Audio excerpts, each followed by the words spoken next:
Pasuk Zayin.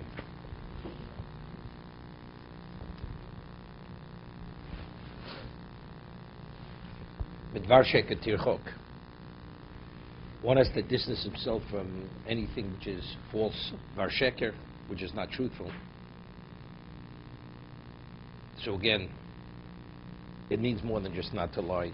What about if you cause something to come about which is not truthful?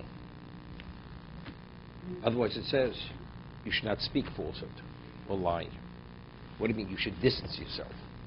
Anything which can bring about something which is not truthful, this is Marshei Katirchok. The Seforno quotes the Mishnah Pirkei Avos. It says, Havi zor b'dvorecho shema mitochem yudu shaker. The Mishnah says that when the judge interrogates the witnesses have to be interrogated to determine whether they're telling the truth or not. So they're asked so many questions. Very often, if a person is very bright, he's able to figure out the answer from the question. The way the question is asked, the person can figure out what exactly the person is looking for. So the judge has to be savvy enough that when he asks the question to interrogate the witness to see if he's telling the truth or not, he should ask the question in a way where he can't figure out exactly what he's looking for. But let's say he asks it in a way where he could figure it out. So the judge is the cause of false testimony. That's in Var Sheker Tirchok. You should distance yourself from falsehood. V'noki v'tzadik al tarog. Person who's vindicated, or a person who's a tzaddik, you should not kill. The court should not put to death. So, of course, it's obvious. If a man's innocent, the court's not going to put him to death. So we're going to see in a moment. What happens if the verdict was innocent, and then witnesses later come and they say they disqualify the first witnesses? Since the verdict was innocent, do we rejudge him and now we rule guilty? Once a person is vindicated and found to be innocent, we don't rejudge the case. So you say, what about justice,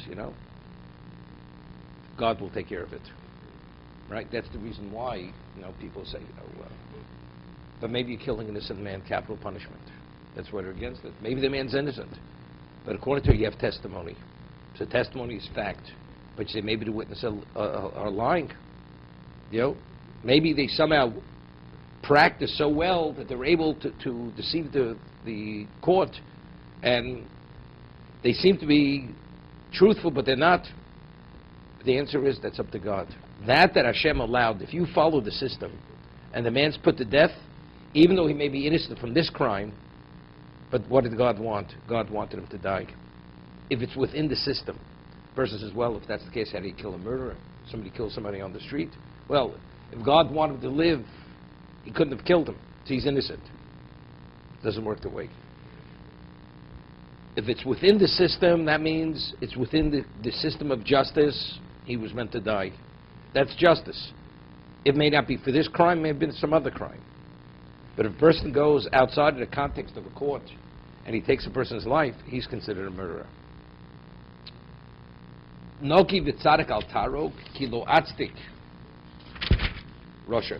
But I will not vindicate a Russia. What is that speaking about? Let's see Rashi. Noki v'tzadik al tarog b'nayin liyotzim bezdin chayov. A person left court, he was chayov. The court ruled that he was guilty. And then one of the judges say, I think I see a way.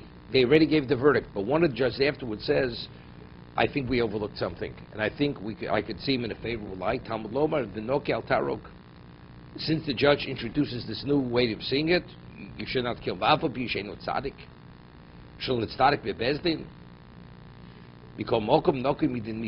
We don't put him to death. What about if he leaves the court innocent? And one of the judges say, well, I think I could find him guilty. You don't bring him back to Bezdin. Once he Talmud Loma v'tzadik lo tarog. If he was judged innocent, although we could change the whole perception of him, zetzadik shouldn't tzadik bebezdin. Doesn't mean in reality he's a tzaddik. He was found innocent. Because in my din, Hashem says, in court, they may have found him innocent, but within the context of divine justice, God has many agents. The Misa Shenchayvo, as like the Gemara says, that although today we don't have a Sanhedrin, let's say a person was meant to be stoned. So what will his predicament be? He'll fall off a roof. Because before they stoned the person, they put him on an elevation, and they would throw him, and they would have his hands tied behind his back, and his feet tied together, so he can't brace his fall. So what happens if you push a person backwards? What happens when he hits the ground? He breaks his neck. Breaking his neck is instantaneous death. He dies immediately. So if a person is meant to be stoned, although the court is not here today, Hashem will work it out that he should fall from an elevated location, and that's why he would die. A person meant to die through strangulation, he'll be asphyxiated, he'll drown, he'll die of smoke inhalation. That's the way he would die.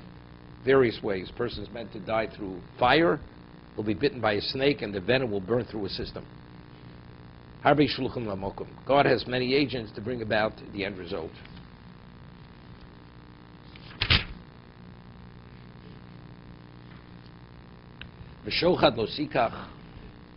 You're not permitted to take bribery. But we'll see. Bribery doesn't mean robbery necessarily. If anybody did any favor to the judge, the halacha is the judge has to disqualify himself. That's shochad. Doesn't mean you actually give him a bag of money.